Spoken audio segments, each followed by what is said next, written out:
Sobat Big Air, salam genre, Salam. salam.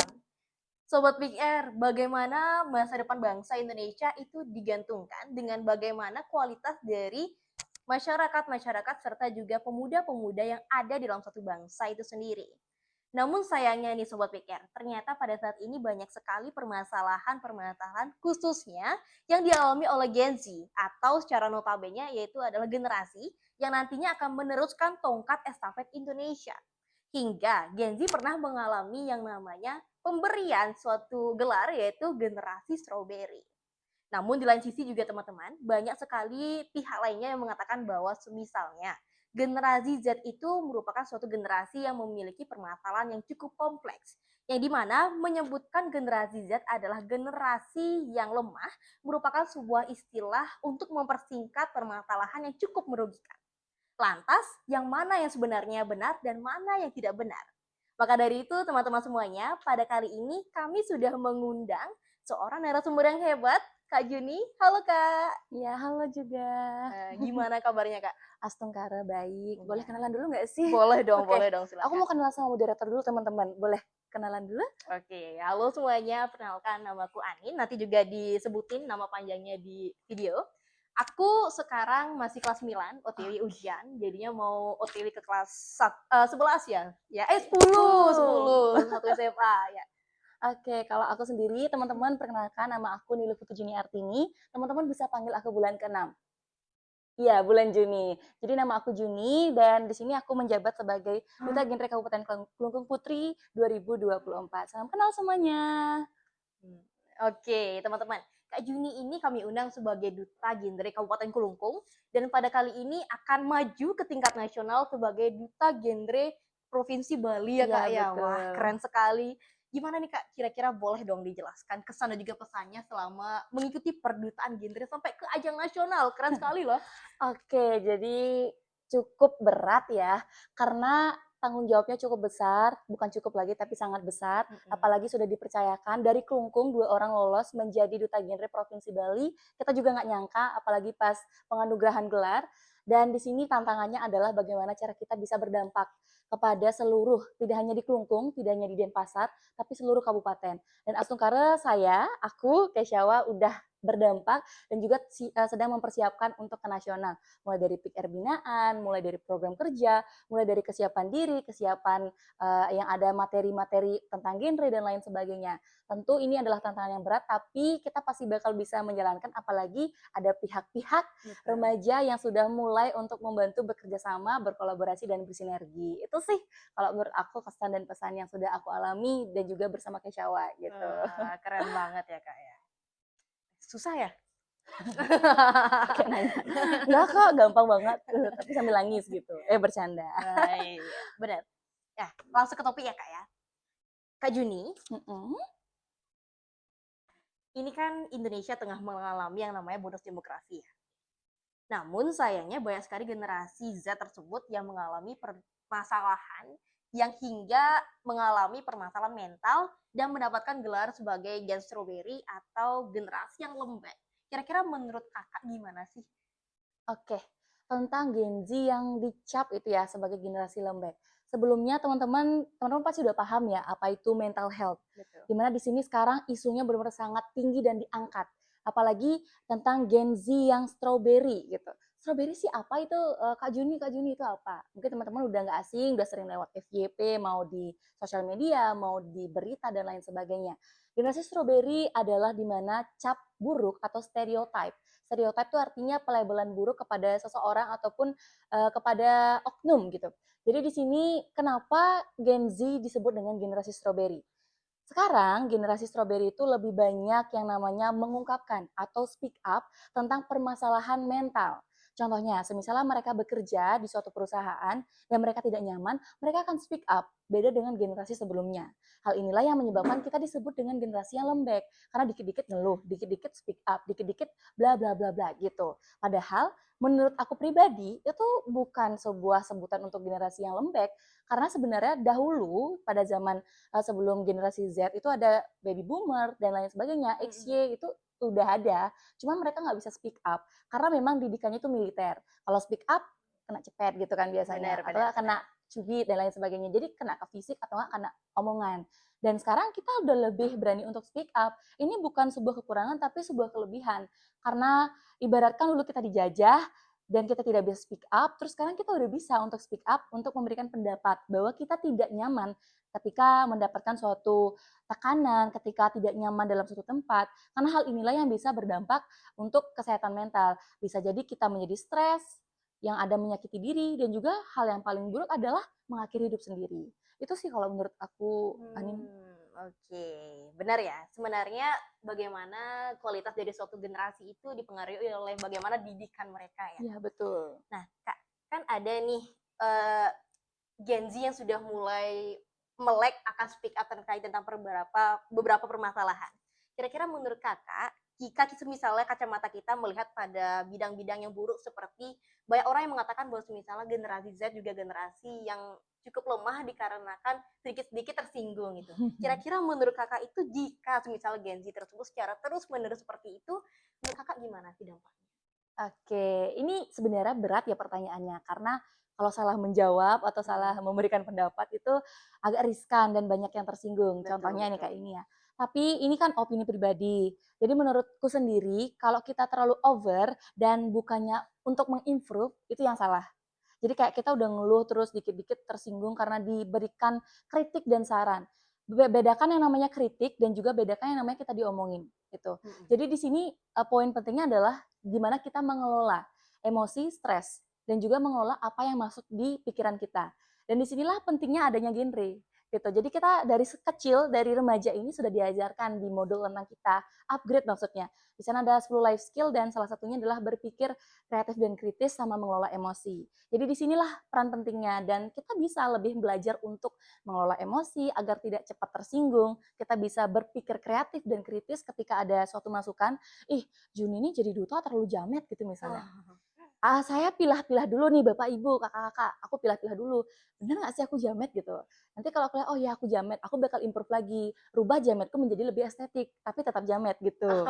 Itu poin pentingnya. Awalnya aku sempat tersinggung dibilang gitu, tapi kayaknya ini bagus ya jadi ciri khasku. Nah itu, kita memanfaatkan dengan berpikir kritis, kreatif, dan juga mengelola emosi. Itu sih dari aku, Anin. Jadi nggak boleh terlalu over, dan ingat untuk improve gitu. Oke, benar. Benar banget ya apa yang dibilang sama Kak Juni. Nah, Kak, Strawberry Generation itu kan dibilang juga di Indonesia kan, khususnya generasinya. Kira-kira kalau misalnya kita lihat secara global, apakah yang mengalami gen strawberry itu hanya di Indonesia atau di luar negeri itu juga ada, Kak? Oke, kalau untuk Gen Z ini nggak hanya untuk di Indonesia, tapi itu sebutan untuk seluruh generasi gitu. Dan di sini Gen Z nggak hanya untuk Indonesia, tapi yang luar juga. Karena banyak sekarang memang speak up tidak hanya di Indonesia, tapi di luar juga.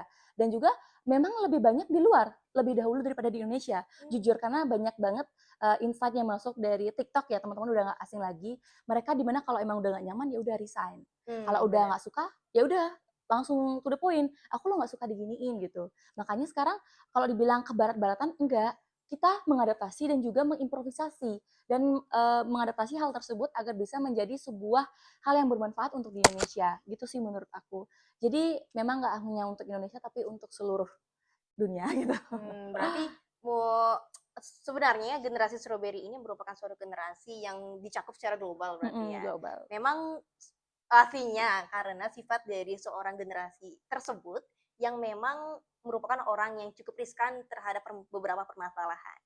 Jadi mana kira-kira generasi Z itu generasinya kalau menurut kakak itu generasi yang bisa nggak menjadi yang unggul daripada generasi yang lainnya itu? Oke, jadi kalau untuk ini aku bisa bilang unggul. Kenapa? Karena kita adalah generasi yang pertama kali mendapatkan jamahan dari teknologi. Jadi di sini kita memang ada generasi apa ya baby bukan yang baru. Ya Alpha. Alpha. Alpha memang sudah mendapatkan teknologi, tapi kita lebih awal dan kita lebih canggih untuk menciptakan seperti AI dan lain sebagainya. Nah di sini kenapa aku bilang apa yang unggul dari Gen Z adalah dimana kita itu kreatif teman-teman. Nggak banyak kok orang-orang yang dimana mereka tuh kreatif, cuman ketutupan dengan label ini.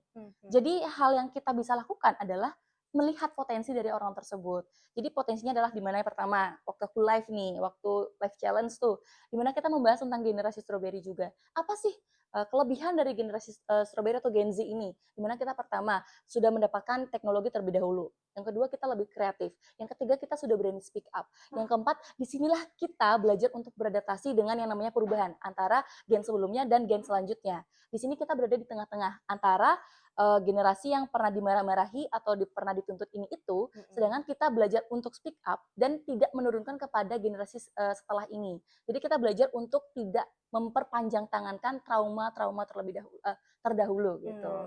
Benar banget. Jadi kayak tergantung nah, Kak Juni, aku kan pernah dengar ya satu cerita dari seorang influencer dan juga membangun yang namanya konten edukator sebenarnya.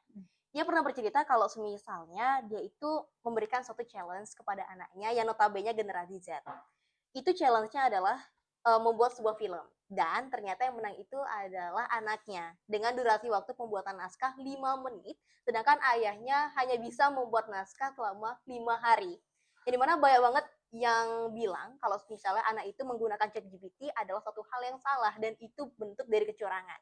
Namun jika misalnya kita telaah lebih dalam lagi, yang salah itu adalah siapa yang membuat dari suatu perlombaan itu, tantangan itu. Karena di zaman teknologi ini kita bisa menggunakan AI dengan dalam tanda kutip secara bijak. Dan adik ini merupakan suatu cara mereka dalam menggunakan AI secara bijak. Nah, kira-kira menurut kakak bagaimana sih sebenarnya itu? Kira-kira kakak komennya seperti apa sih? Oke, permasalahan ini jujur aku belum pernah dengar, tapi kalau untuk dipikir-pikir ya, menurut pendapat aku sendiri, sejak awal ayahnya tidak bilang bahwa kompetisinya ini tidak boleh menggunakan AI.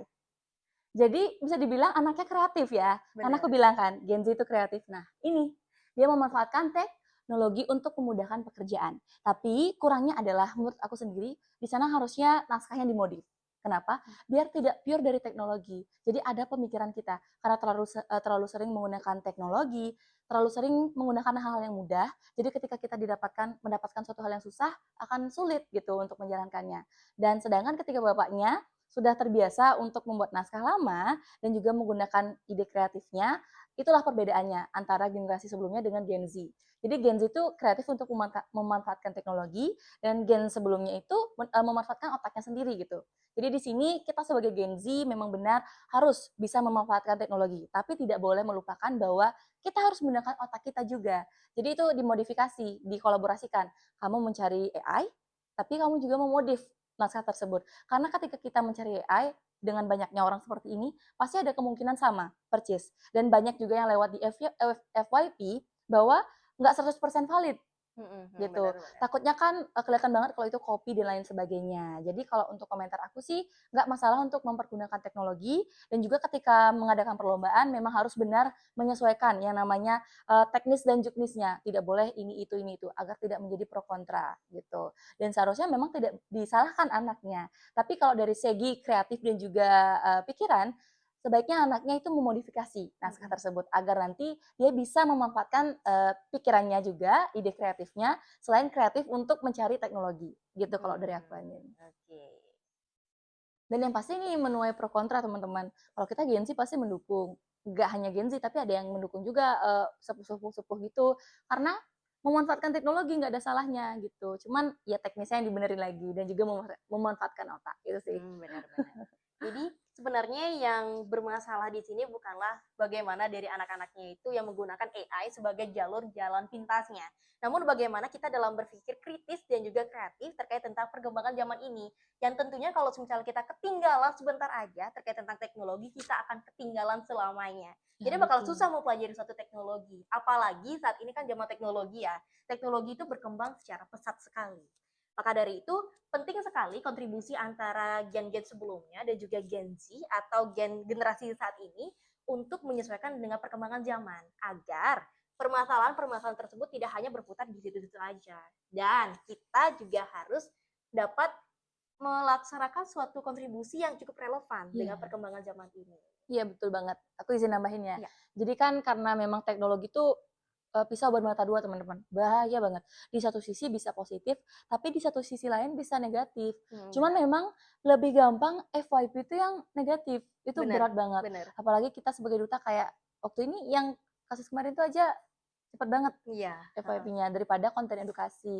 Inilah tantangannya kita sebagai duta ataupun menjadi pelopor dan juga garda terdepan dari remaja untuk yang namanya mengedukasi, untuk membantu remaja merencanakan masa depan dan lain-lainnya. Dan kebetulan Asnungkara aku sudah berdampak teman-teman. Jadi melalui program kerja sharing remaja generasi berencana atau share genre di sosial media, ya memang walaupun belum banyak menjarah tapi ada orang yang berdampak. Jujur aku kaget tapi bangga juga. Sempat kemarin ada yang minta kolaborasi dan ternyata dia bikin konten tentang mentor. Apakah mentor itu Oh, penting oh, atau benar, benar. tidak? Iya, iya, Itu heeh. aku kaget, aku selesai berkegiatan, tiba-tiba ada yang nge-tag, ternyata itu bikin video tentang bahwa perlu mentor atau enggak. Ternyata mentornya dia adalah aku, padahal aku nggak pernah mentoring itu teman-teman. Heeh. Tapi kayak dia tuh termotivasi dari konten-kontenku dan juga sempat nanya di DM. Padahal hal kecil, cuman bagi mereka berdampak besar. Itu kayak Benar. wah keren banget. Dan nggak hanya Komang Pratnya itu, tapi ada yang lain lagi teman-teman. Itu keren banget pokoknya. Mhm. Itu sih kalau dari aku, benar-benar harus memanfaatkan teknologi dengan baik. Jangan hanya hal-hal negatif, tapi gunakan untuk hal positif gitu sih dari aku. Benar banget. Nah, guys, pada kali ini kita memiliki yang namanya permainan mitos atau fakta. Jadi Kak Juni, di sini kita akan membahas terkait tentang beberapa statement terkait tentang Gen Z. Jadi kakak bisa jawab apakah itu benar-benar nyata atau hanya sekedar mitos belaka. Nah, kami sudah memiliki sebuah alat permainan yaitu ini yang sudah disiapkan oleh teman-teman di belakang layar. Jadi kakak tinggal jawab apakah itu sebuah hal yang benar atau fakta atau mitos atau salah. Oke, siap. Dimulai dari statement pertama. Gen Z adalah generasi yang tidak tahan banting, malas, dan tidak mau bekerja keras, serta mudah tersinggung. Mitos atau fakta? Waduh, berat nih. Apa ya aku pakai ya? um, Salah. Kok bisa salah? Oke, kenapa aku milih salah? Walaupun memang statement ataupun stereotipnya remaja Gen Z itu atau Gen Strawberry ini tuh seperti yang kau bilang, tidak tahan banting, tersinggung, dan lain sebagainya. Di sini banyak kok remaja Gen Z yang Gen Strawberry itu tahan banting, terus mereka itu yang udah tidak mudah tersinggung, terus kayak mereka yang pekerja keras, bisa dicari. Jangan lihat yang buruknya saja, tetapi banyak yang positifnya. Contoh kita dan teman-teman di belakang layar, remaja genre, remaja duta anak, dan lain-lain lagi, itu remaja yang tahan banting. Terus mereka juga udah belajar buat untuk bekerja keras, untuk menyusun masa depannya, menata masa depannya dengan mengikuti berbagai kegiatan yang positif dan lain-lainnya. Jadi menurut aku itu salah. Gitu. Oke. Tahan banting ya. Jadi kalau dibanting tuh nggak ada cedera otot. Oke, next. Counterpoint. Next, Kak. Generasi Z adalah generasi yang tidak peduli dengan dunia nyata. Mitos atau fakta? Waduh. Menurutku ini benar. Kok bisa? Waduh, kenapa nih? Karena memang sekarang masih banyak ya, frekuensinya lebih banyak teman-teman menggunakan gadget. Jadi dengan HP, dengan gadget, teman-teman bisa bertemu dengan orang dengan layar kaca. Mau dia dari misalnya Australia, kita bisa teleponan, bisa VC-an. Mau dia dari Jembrana, kita bisa VC-an. Terus kadang-kadang kita scroll TikTok, scroll Instagram ketika lagi di keluarga. Jadi kita bisa dibilang jauh karena adanya teknologi ini. Karena memang sudah menjadi suatu kebiasaan ketika kita udah sering main HP, ketika ada kegiatan, dan itu yang bikin kita menjadi jauh dan juga terlalu sibuk di dunia maya. Jadi kita lupa dunia nyata.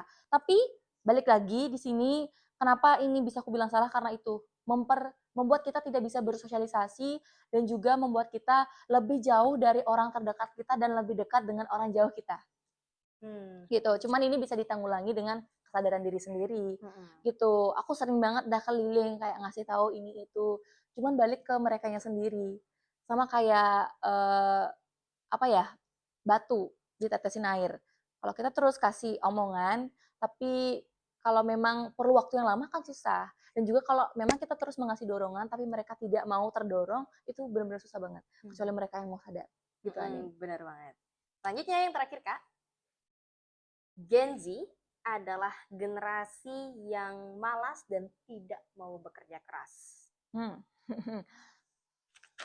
Salah, salah. Kenapa? Nggak terima sih, kalau aku sendiri nggak terima dibilang seperti itu. Karena jujur, aku sudah bekerja keras. Bukan hanya untuk aku, tapi banyak orang yang sudah bekerja keras. Contohnya, sepupu aku, kakak sepupuku sudah bekerja keras di sejak usianya yang 23, sudah bisa beli mobil, dan lain sebagainya, bekerja.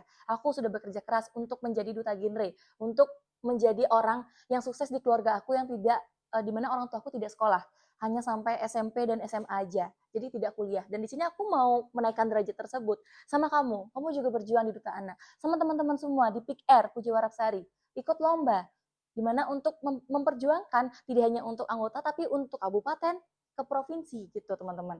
Jadi di sini aku bilang, kita itu bekerja keras, Gen Z itu bekerja keras. Tidak ada yang namanya tidak bekerja keras. Aku tidak setuju dengan statement ini. Gitu Ani. Oke, keren banget ya. Jadi dengan berakhirnya game mitos atau fakta, berarti berakhirnya kegiatan podcast video pada kali ini. Jadi teman-teman semuanya, Sobat PR dapat kita simpulkan bahwa misalnya generasi Z atau generasi kita pada saat ini merupakan sebuah generasi yang cukup unggul dengan berbagai teknologi yang menyertainya. Jadi jangan sampai dengan salah ataupun kekeliruan dari pemikiran dapat menyebabkan kita menjadi generasi yang percuma atau menyia-nyiakan sebuah anugerah yaitu teknologi itu. Maka manfaatkanlah teknologi dengan bijak dan jadilah generasi yang tumbuh dengan baik. Soalnya Albert Einstein pernah berkata teman-teman semuanya, life is like riding a bicycle. To keep your balance, you must keep moving. Atau kita terjemahkan dalam bahasa Indonesia, hidup itu sama seperti mengendarai sepeda. Apabila kamu tidak bergerak, maka kamu tidak akan bisa menjaga keseimbangannya. Maka dari itu, tetaplah menjadi remaja yang produktif dan sehat. Dan berusahalah untuk selalu bertumbuh dan berkembang. Baik, demikianlah podcast kita pada kali ini. Dengan aku Anin, pamit undur diri. Dadah, Sobat Genre.